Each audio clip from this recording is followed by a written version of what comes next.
Another week in New York Mets baseball has wrapped up, which means it's time for another weekly recap where I go over the good of the week, the bad, and everything in between. Welcome to Mets Weekly, presented by Empire Sports Media. On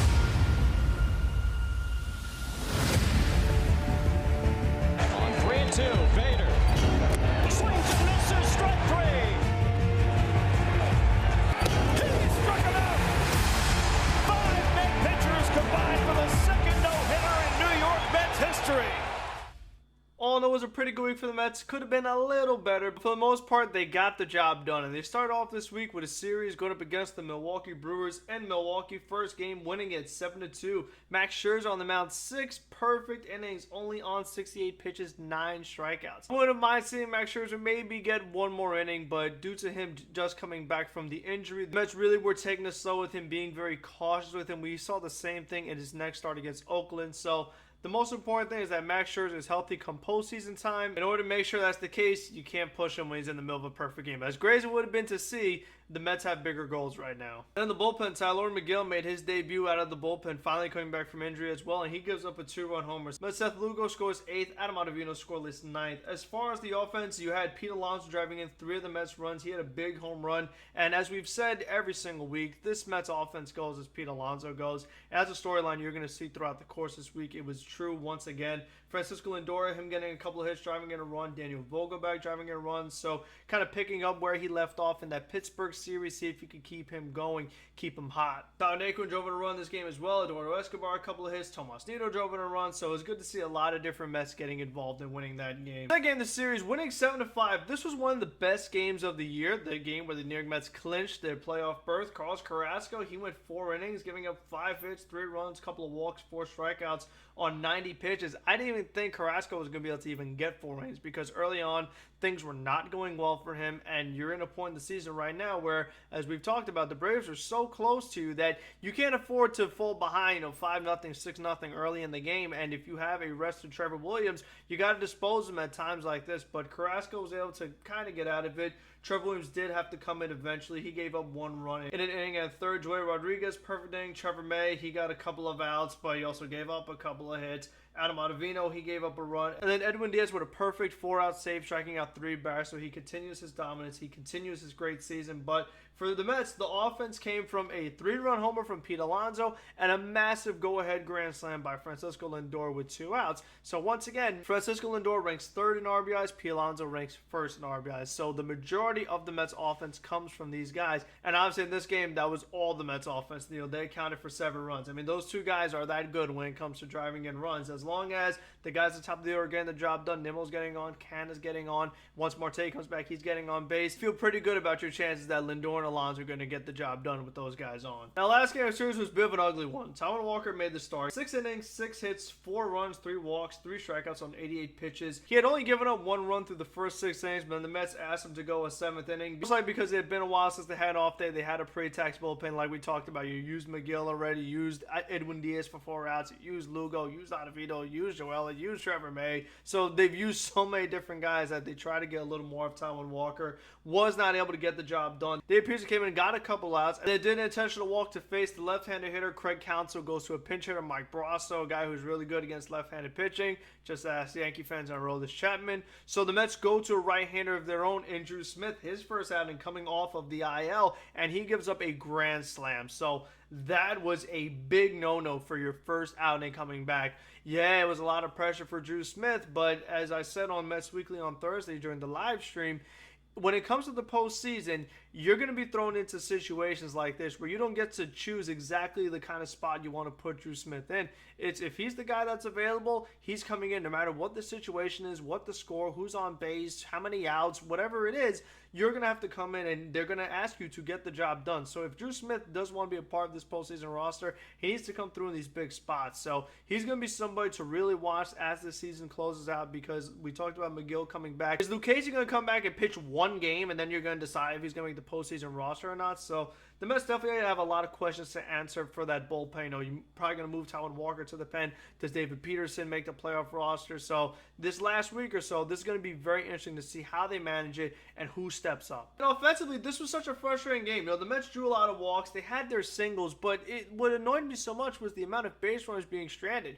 Strand a guy in the first, second, third, fourth, fifth, sixth. I mean, there's one inning we had two guys on strand. Strand a guy in the ninth inning. I mean, it was just so many times where the Mets had his opportunities, whether it was being hit by pitches or drawing walks or getting singles, and they weren't able to get the job done. So them losing 6-0 definitely was a bit frustrating. This was a winnable game if everything, you know, went their way. They actually got hits with runners on base. If Taijuan Walker comes out after 6 innings, you know, there's a lot of ifs. That's how baseball works. But since we talked about the tired bullpen, Mets got the much-needed off day, and they go to face the Oakland Athletics starting on Friday. And Chris Bassett, 8 innings, 6 hits, 2 runs, a walk, 2 strikeouts, 91 pitches.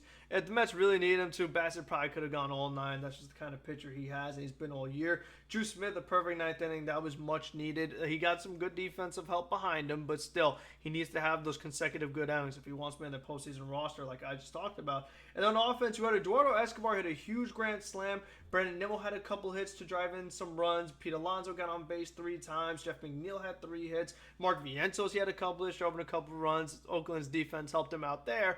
But it definitely was good to see, once again, a lot of different guys contributing, getting a nice, comfortable win against a team that you really should beat. The second game was not as comfortable, and this one was really surprising. I mean, Jacob deGrom walked 4 batters. That's all I need to tell you, because Jacob deGrom, going into that start, had only walked 4 batters for the entire season, and he walked 4 batters in one game in this one. You're giving up 6 hits, 5 runs, only able to go 4 innings, 5 strikeouts.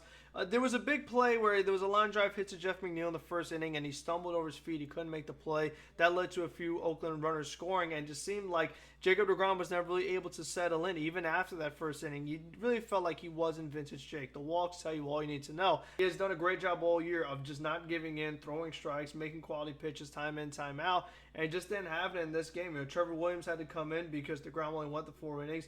He gives up a run. Joey Rodriguez gives up a run. Acevedo gives up a run. Trevor May gives up 2 runs. Another guy who I don't want Trevor May on the postseason roster. I'm just going to say that right now. He has not shown me enough quality outings to where I could trust him. There's just been way too many poor outings. And even the times when Trevor May does have a scoreless outing, there's 2 hits. There's a walk. There's 20 pitches, a bunch of foul balls. It just feels like it's always so stressful whenever Trevor May comes in. And there's always that worry of he's going to hang a fastball right down the middle and it's going to be a home run. And then that's going to be game over.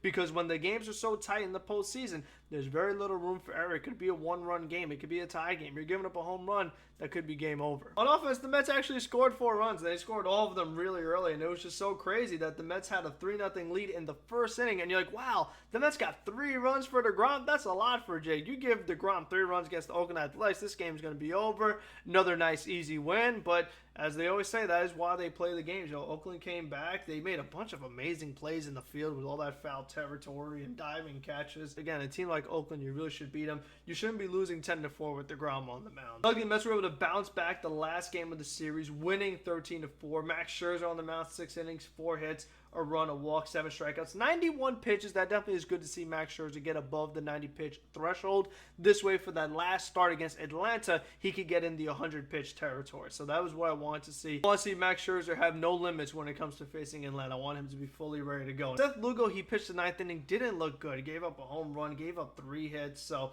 that was a bit concerning. It was a lopsided game. He hadn't pitched in a while, but still, I mean, Lugo is a guy that is going to be on the postseason roster. Other than Ottavino and Diaz, he's been the Mets' most reliable reliever. That isn't saying much compared to how bad all the other guys have been. So you don't want to see him doing this against Oakland. You don't want to see him all of a sudden going a little bit of a slump. We need to get Lugo back to where he was earlier in the second half of the season. On offense, once again, Francisco Lindor driving in 3 runs, Pete Alonso driving in 5 runs. So as I said earlier, offense goes as Pete Alonso goes, and if it's not Alonso, it's usually Lindor. So they accounted for 8 runs in this game.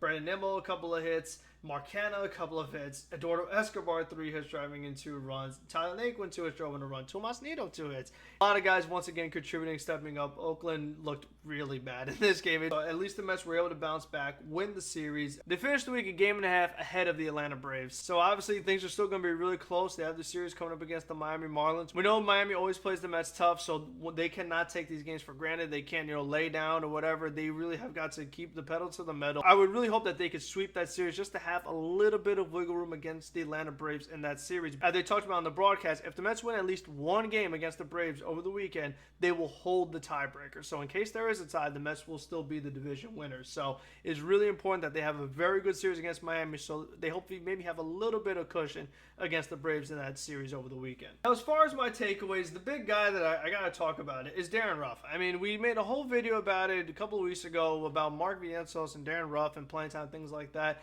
And I spent a majority of that video just complaining about how much it's been frustrating to watch Darren Ruff and how bad he's been as a Met.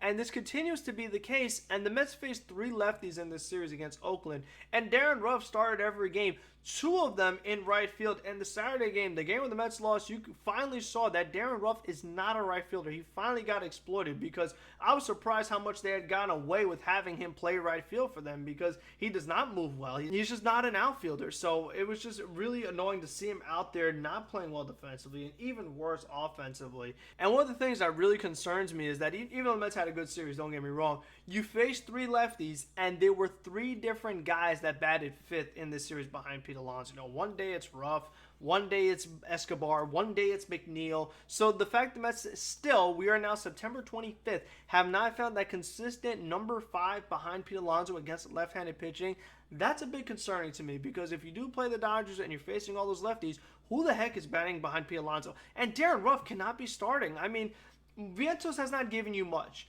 but Ruff has given you absolutely nothing. At least Vientos hit a home run this series, a really impressive home run. We are still waiting for Darren Ruff's first home run as a Met. And I know Buck wants to trust his veterans and things like that, and he thinks that Darren Ruff's going to go back to the player he used to be, hitting lefties well, but I just don't see it right now. The guy continues to struggle, and it's been a while now. I really just think it's gotten to the point where he's unplayable. You know, the Mets were able to get away with it with Escobar hitting the grand slam, because when Pete Alonso came up with runners on second and first in the first game of the Oakland series, they intentionally walk Alonso to face Darren Ruff, who pops up, doesn't bring in any runs, and then Escobar at the grand slam after him. We always talk about, you know, this offense goes as Pete Alonso goes, but Pete Alonso cannot be productive if you have Darren Ruff batting after him, where teams would be dumb to pitch to Pete Alonso when they could just get Darren Ruff out instead. So that is a problem that really has got to be addressed, and we're running out of time to get that done. Then the other big takeaway is that Starling Marte had a CT scan. There was some improved healing in that fractured finger, so he's going to go back to baseball activities, and the hope is to have Starling Marte for that Atlanta Braves series.